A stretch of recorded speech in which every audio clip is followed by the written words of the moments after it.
Українська народна казка про неробу Юрка, маминого синка. Мамин синок Юрко до 20 років і стеблинки не перервав. Добре їв, пив, гуляв, ходив по селу, як пава, а батько зранку до ночі робив та в старому дранті ходив. Юрасика в селі прозивали пестунчиком, мазунчиком, як кому хотілося. Та батькове терпіння увірвалося, і він сказав: «Досить я робив на тебе, забирайся з хати, дармоїде, іди робити, як інші парубки». Мати плакала, але нічого не допомогло. Поклала своєму соколику в торбу солонини, бринзи, меду, білого хліба та й сказала: «Іди, синочку, та розум май, тяжкого не піднімай, низенько хребетика не згинай, холодочка не минай». В дорозі мамин синок одне думав, як би то добре жити і нічого не робити. Ішов він, ішов лісом та й вийшов на зелену поляну. Бачить, на пні сидить дід з білою, як молоко, бородою.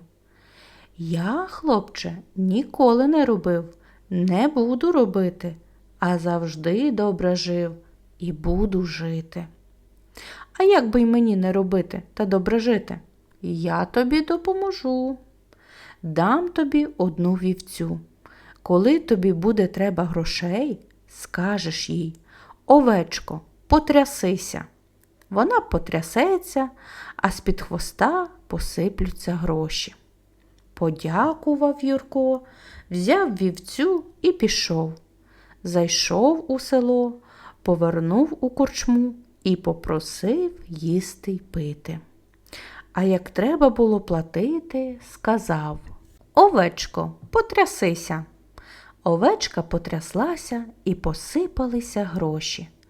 Корчмар хитро посміхнувся, а коли гість заснув, як убитий, підмінив вівцю. Пестунчик пробудився і погнав овечку додому. «Ну як, синку, скільки заробив грошей?» – запитав батько. «Мені не треба робити, я й так добре буду жити. Коли захочу, з цієї овечки гроші будуть падати», – відповів син і сказав: «Овечко, потрясися». Але овечка й хвостом не махнула. Батько взяв сина, відлупцював добре і послав знову роботу шукати. Пішов він до діда і розказав, що трапилося з його овечкою. Тепер дід дав йому маленьку шкатулочку, якій треба було сказати: «Шкатулочко, відкрийся», і з неї посиплються гроші. Повернув Юрко до корчми, і тут знову так вийшло, як і з овечкою. Дома як не просив, щоб шкатулка відкрилася, а гроші не сипались. Мати плакала, а батько взяв кочергу та вигнав із хати пестунчика. Прийшов він знову до діда і почав скаржитися, нарікати.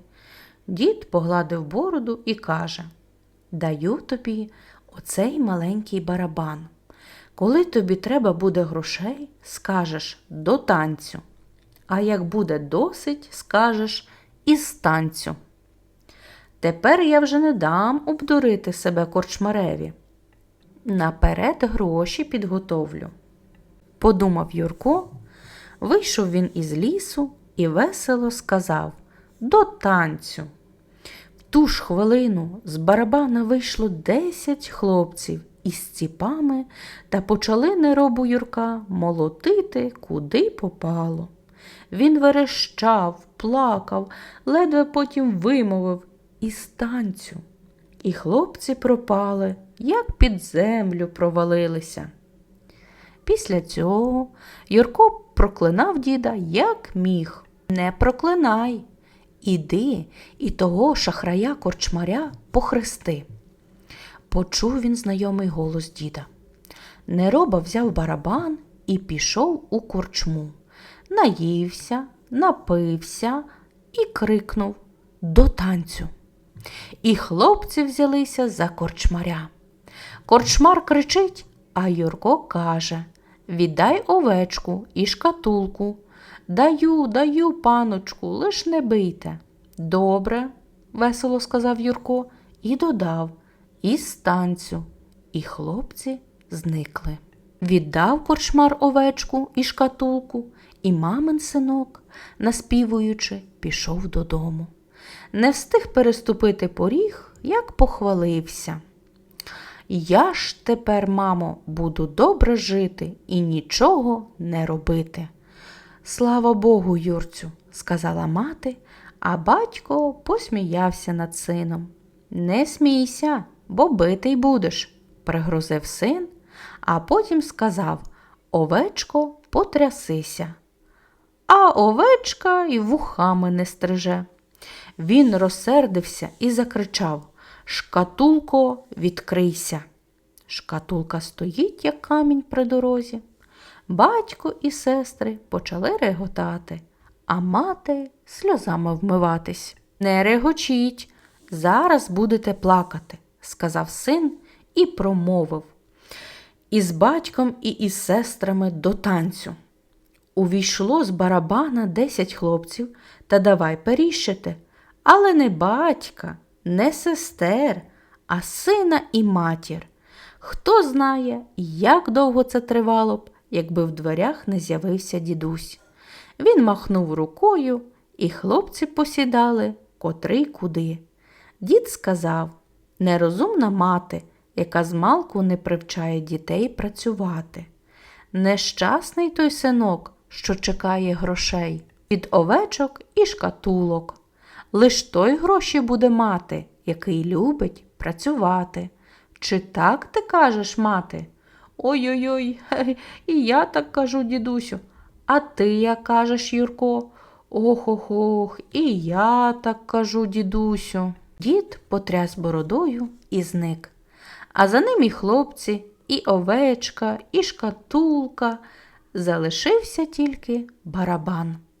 Юрко тиждень пролежав, а на другий узявся за роботу. Допомагав батькові в господарстві, ходив рубати дрова в ліс. Чародійний барабан і донині береже чесний, працьовитий Юрко. Я недавно чув, як він закричав «До танцю!» і бачив, як 10 хлопців ціпами навчали любити працю одного молодого дармоїда.